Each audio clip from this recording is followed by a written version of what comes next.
Hola, somos el equipo número 2, constituido por Maricruz García Casanas, Ivonne Rubí Ledesma Frías, Marcela María Alvarado y Rodrigo Velasco Escobar. Vamos a exponer el contrato de servicios profesionales, que es parte de la tarea activa 1.2.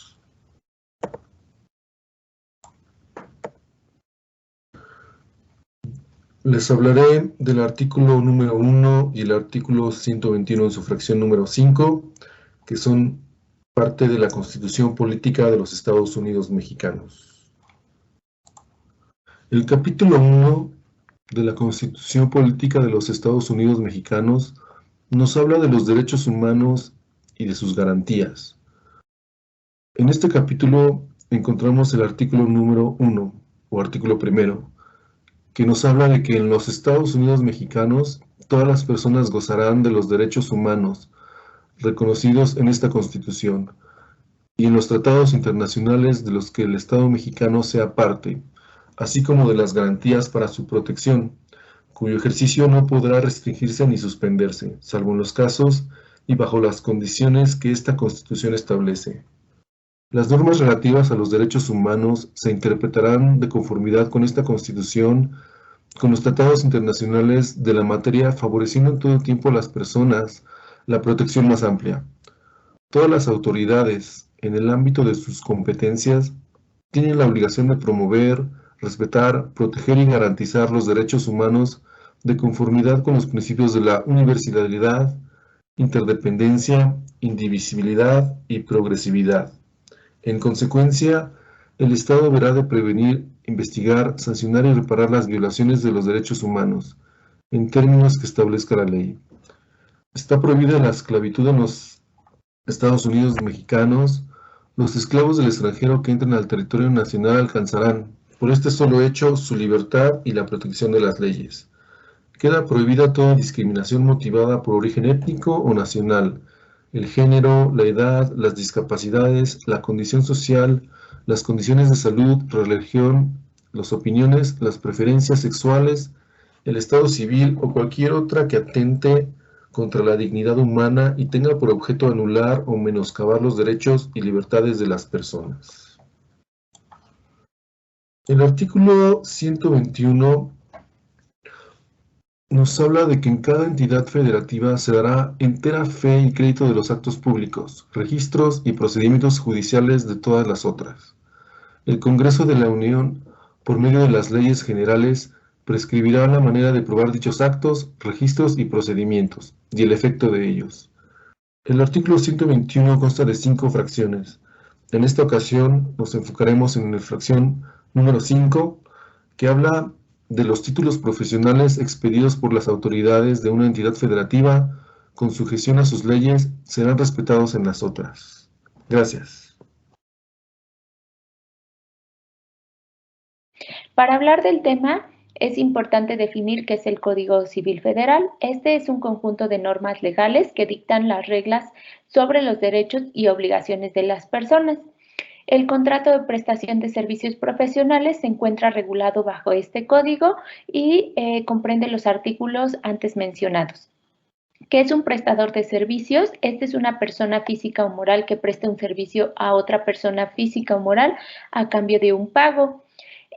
Algunas características del prestador de servicios es la libertad para desarrollar las actividades en los tiempos en el que él desee, cumplir con los plazos de entrega y necesita de una cédula profesional. Esto es de suma importancia. Cabe destacar que algunas organizaciones no solicitan al prestador la cédula cuando los contratan. Sin embargo, como ética profesional, es importante que si no cuentas con una, no ejerzas esta profesión.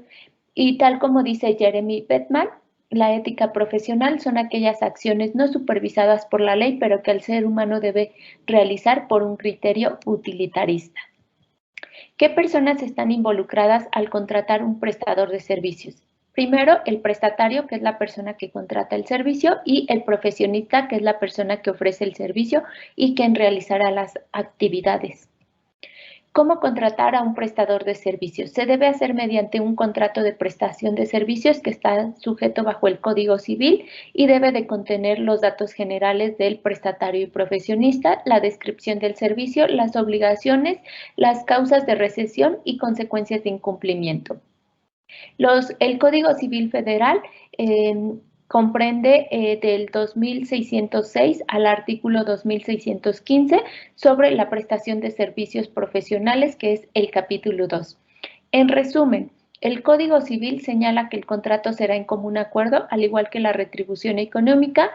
También señala las principales obligaciones y derechos del ejercicio profesional en México. Es importante establecer la cantidad a pagar al prestador de servicios, la fecha de pago, el método de pago y si la cantidad a pagar incluye impuestos y gastos. Las personas que sin tener título correspondiente ejerzan esta profesión, cuyo ejercicio la ley lo exigirá, incurrirán en las penas respectivas. Y es importante recordar que los contratos deben estar regidos de acuerdo al Código Civil Federal para proteger al prestador y a la empresa. Muchas gracias. La descripción de este tema. Este tema es en sanciones, prevenimiento de delitos, el cual regula el uso de títulos y cédulas profesionales. ¿Cómo regular el ejercicio profesional en México? El capítulo 5 del ejercicio profesional, este artículo 5 generalmente menciona a partir de haber terminado sus estudios y obtenido el título para ejercer cualquier tipo de profesión, es necesario obtener su título. En el artículo 24 se describe como profesiones de las personas individuos con título. Esto es que tiene que tener una placa o una tarjeta donde se asegure que hace uso de ella y que lo muestre. El artículo 25 menciona que este artículo, para ejercerlo, dicho en la Ciudad de México, es necesario obtener dicho título también. ¿Cómo sancionan a las personas que no cumplan con regulaciones o las rompan? En este artículo es desglosado. En la sección número 2, los títulos profesionales expedidos por las autoridades de una entidad federativa con sujeción a la ley, el artículo 14 menciona que por ninguna razón se hace válido los títulos no registrados. Al igual que si alguna escuela no estuviera registrada, también no se hace válido ningún papel. Al igual, el capítulo 8 de los delitos e infracciones de los profesionistas y de las sanciones por incumplimiento a la ley, el artículo 61 defiende y sanciona rigurosamente a todos aquellos profesionistas que cometan alguna falta penal. Estos también serán castigados por el Código Penal. Asimismo, el artículo 62 hace mención de lo mismo, cual a todos aquellos individuos que no tengan profesión, pero que desarrollen dicha actividad, también serán castigados. Y esto se menciona en el artículo 250 del Código Penal vigente, señalados también en el artículo 26 de esta misma ley. Siguiente artículo 65. Este hace mención y castiga también si alguna persona hace algún trabajo de profesión sin título registrado. Es muy necesario que tengan su título. Si no, obtendrán una multa, el cual será aumentada dependiendo del caso. Estas sanciones serán aplicadas por la Dirección General de Profesiones, por la Secretaría de Educación Pública. El artículo 67 vuelve a mencionar lo mismo. La Dirección General de Profesiones tendrá una audiencia con personas que hagan mal uso de la ley y serán cancelados sus títulos por falsedad de documentos o falsedad de títulos. Dicho artículo 68 también establece que cualquier persona que funja como profesionista sin título y sin cédula profesional será castigado sin goce de sueldo. Otro subtítulo es cómo proteger a la comunidad de los ejercicios profesionales y a los consumidores. En el capítulo 5 del ejercicio profesional, el artículo 34 se refiere a los clientes. los cuales, si no están satisfechos con algún trabajo que les haya apoyado algún profesionista, esto también será expuesto en el juicio y será visto por los peritos y revisado si la labor del profesionista, cómo fue, si fue bien, si fue mal, correspondida científica y analógicamente. Todo esto también, si estuvo mal, será sancionado el profesionista o viceversa. El artículo 35, este artículo menciona en caso de no seguir la ley, sancionará a los profesionistas sin goce a sueldo. De igual manera, deberá apoyar al cliente monetariamente si en caso de ser el cliente dañado. Y el artículo 36 refiere que si guarda que tiene que guardar confidencialidad, en caso de que el cliente fuera expuesto, pues también será castigado, a menos de que algún caso donde la ley establezca que tiene que ser mencionado, pues se puede. Si no, tiene que guardar confidencialidad a todo lo del cliente. Esto fue todo. Muchísimas gracias. El día de hoy les estaré hablando acerca de las cláusulas en un contrato de prestación de servicios profesionales. Algunos de los puntos más importantes que no deben de faltar en un contrato de servicios profesionales para que este sea válido son los siguientes. Número 1, el lugar y fecha del contrato, las identificaciones de los contratantes, incluyendo nacionalidad, direcciones de correo, fechas de ingreso y de nacimiento. Como tercer punto, determinación de las laborales que se van a realizar, todas aquellas actividades, asignaciones o responsabilidades que tendrá el trabajador. Como cuarto, tenemos la remuneración acordada con indicación de monto, forma y periodo de pago, el plazo del contrato, que puede ser plazo fijo, plazo indeterminado o indefinido, la duración y distribución de la jornada de trabajo y otros pactos que se acuerden. Otros elementos a destacar son, por ejemplo, las condiciones. Esto se hace para poder evitar conflictos posteriores y no está de más recoger por escrito las obligaciones que deben de cumplir ambas partes.